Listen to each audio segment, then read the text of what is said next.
आदाब नमस्कार। आप सभी का स्वागत है क्राइम अब तक के इस एपिसोड में। आज की जो सच्ची घटना मैं आप सभी को सुनाने जा रहा हूँ यह महाराष्ट्र के जलगांव के जामोद के गावंडे परिवार की है। 2 मार्च 2026 के सुबह के 9 बजे का वक्त रहा होगा जब कुछ राहगीर बुल्ढाना के पेशोर पाठा के कोटहल भिंडवाल रोड चौराहे से गुजर रहे होते हैं।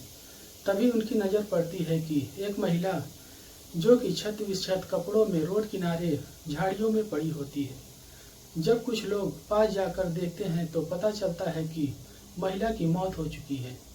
थोड़ी ही दूर पर उन राहगीरों की नज़र पड़ती है तो वह देखते हैं कि एक स्कूटी जो कि टूटी फूटी हालत में वहीं पर पड़ी होती है।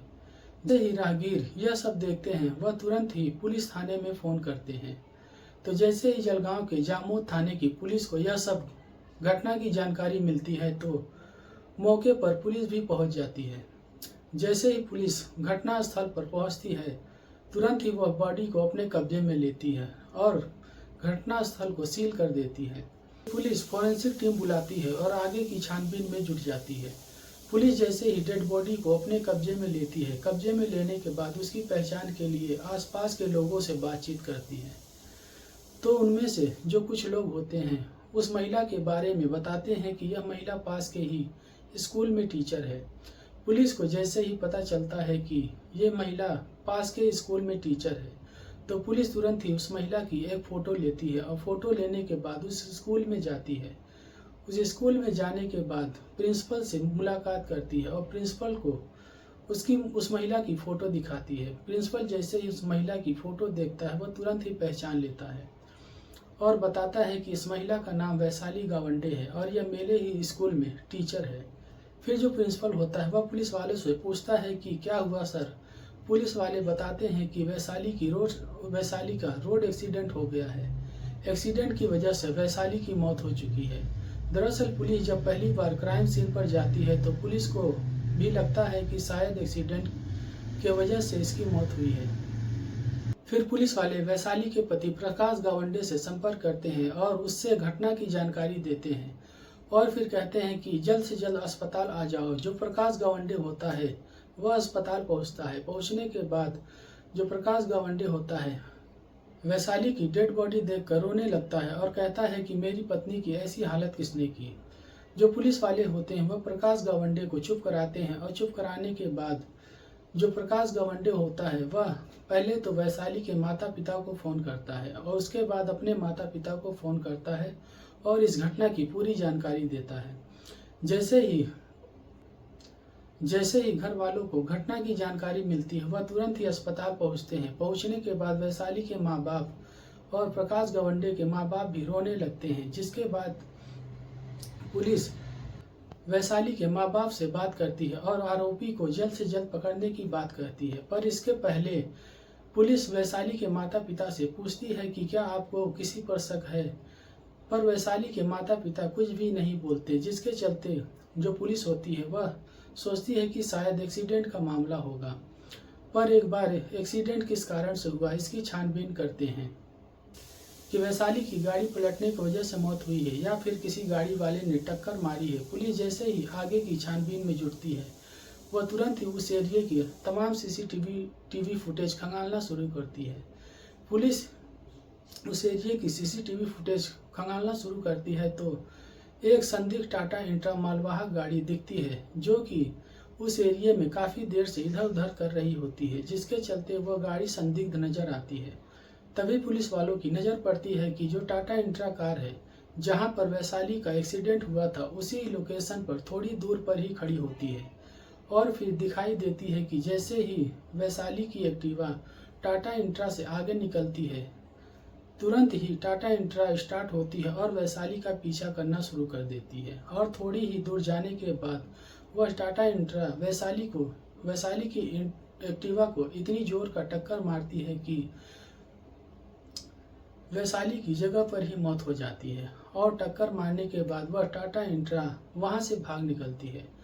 पुलिस तुरंत ही उस टाटा इंट्रा के नंबर प्लेट पर जूम करती है और जूम करने के बाद उस टाटा इंट्रा का नंबर निकालती है। उसके बाद उसके मालिक का पता करती है तो पता चलता है कि जो टाटा इंट्रा का मालिक होता है उसका नाम होता है मंगेश जुलकर।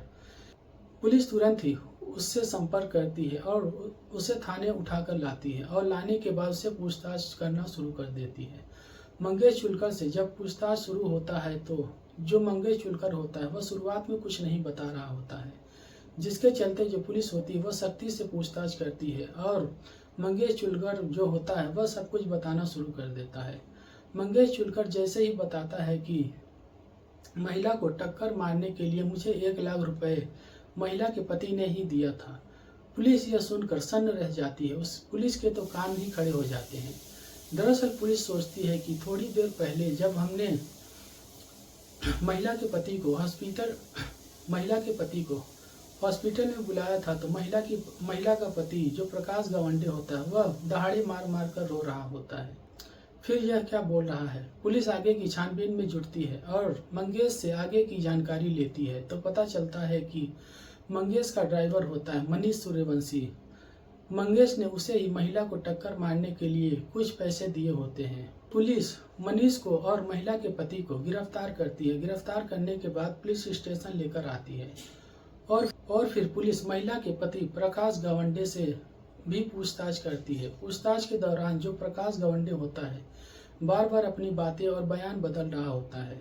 वह कह रहा था कि मंगेश को मैं जानता भी नहीं, ये कौन है, कहाँ से आया मुझे नहीं पता, जिसके चलते जो पुलिस होती है उसे सख्ती से पूछताछ करती है और पूछताछ के दौरान वैशाली के पति को मंगेश का और उस महिला के पति का कॉल डिटेल रिकॉर्ड दिखाती है और दिखाने के बाद कहती है कि क्या तुम इससे संपर्क में नहीं थे, अपना जुर्म कबूल कर लो, यही तुम्हारे लिए अच्छा होगा। जब पुलिस सख्ती करती है तो जो प्रकाश गवंडे होता है महिला का पति वह अपना जुर्म कबूल कर लेता है। तब पुलिस होती है वह इस घटना की वजह पूछती है और पूछती है कि तुमने अपनी पत्नी को क्यों मारा। जो प्रकाश होता है वह बताता है कि दरअसल मेरी पत्नी से कुछ दिनों से मेरी जम नहीं रही होती है। कुछ दिन पहले मेरी पत्नी ने मेरे माँ बाप को जेल करवा दिया था। पुलिस पूछती है क्यों, तो जो प्रकाश गवंडे होता है वह बताता है कि मेरी पत्नी ने मेरे माँ बाप पर दहेज उत्पीड़न का केस लगाकर हफ्तों तक जेल में बंद करवा दिया था, जिसका मैं बदला लेना चाहता था और जिसके चलते मैं वैशाली को मारना चाहता था।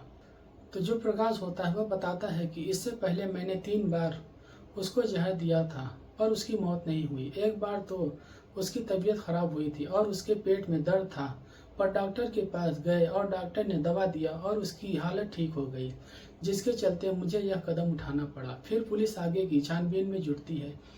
छानबीन में जुड़ने के बाद पुलिस को पता चलता है कि वैशाली जो होती है वह टीचर होती है। उसके बाद भी जो प्रकाश के माता पिता होते हैं वह उसके माँ बाप से दहेज की मांग कर रहे होते हैं, जिसके चलते उसके घर में आए दिन झगड़ा लड़ाई चल रहा होता है, जिसके चलते वैशाली जो होती है वो अपना घर छोड़कर अपने माता पिता के घर चली जाती है। जाने के बाद प्रकाश के माँ बाप पे दहेज उत्पीड़न का केस करती है, जिसके चलते हफ्तों तक प्रकाश के माँ बाप को जेल में बितानी पड़ती है, जिसका बदला लेने के लिए प्रकाश वैशाली को जान से मारने की कोशिश कर रहा होता है। इसी दौरान वह 3 बार वैशाली को जहर देता है, पर उसकी तबीयत खराब होती है और उसकी मौत नहीं होती। तीसरी बार तो वैशाली को तेज बुखार और पेट दर्द भी होता है, पर वह दवा लेकर ठीक हो जाती है। जिसके बाद जो प्रकाश होता है वह सोचता है कि आखिर इसे मारूं तो कैसे मारूं। फिर उसके चलते वह मंगेश से एक बार मुलाकात होती है, जिसके चलते उसे पता चलता है कि मंगेश को कुछ पैसे की ज़रूरत है। जिसके बाद उसने मंगेश को 1 लाख रुपए की सुपारी दी और कहा कि मेरी पत्नी को मार दो, मैं तुम्हें और पैसे दूंगा। तो जो मंगेश होता है वह अपने टाटा इंट्रा का ड्राइवर जो होता है मनीष सूर्यवंशी उसे कुछ पैसे देता है। देने के बाद वैशाली को इतनी जोर से टक्कर मारने को कहता है कि जिसकी वजह से उसकी मौत हो जाए। तो जो मंगेश का ड्राइवर होता है वह करता भी यही है।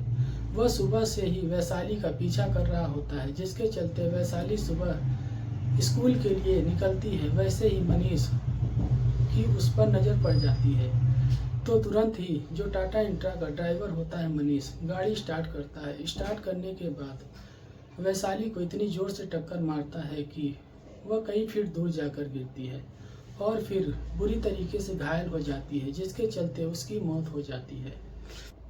और फिर टक्कर मारने के बाद जो मनीष होता है वहाँ से भाग जाता है और फिर पुलिस इस पूरी घटना की छानबीन करती है और तीनों पर मुकदमा दर्ज करती है। मुकदमा दर्ज करने के बाद उन्हें जेल भेज देती है। आज की घटना आप सभी को कैसी लगी, आप सब कमेंट करके बताइए। वीडियो अच्छी लगी तो इसे लाइक कीजिए, शेयर कीजिए और चैनल को सब्सक्राइब कीजिए। जय हिंद, जय भारत।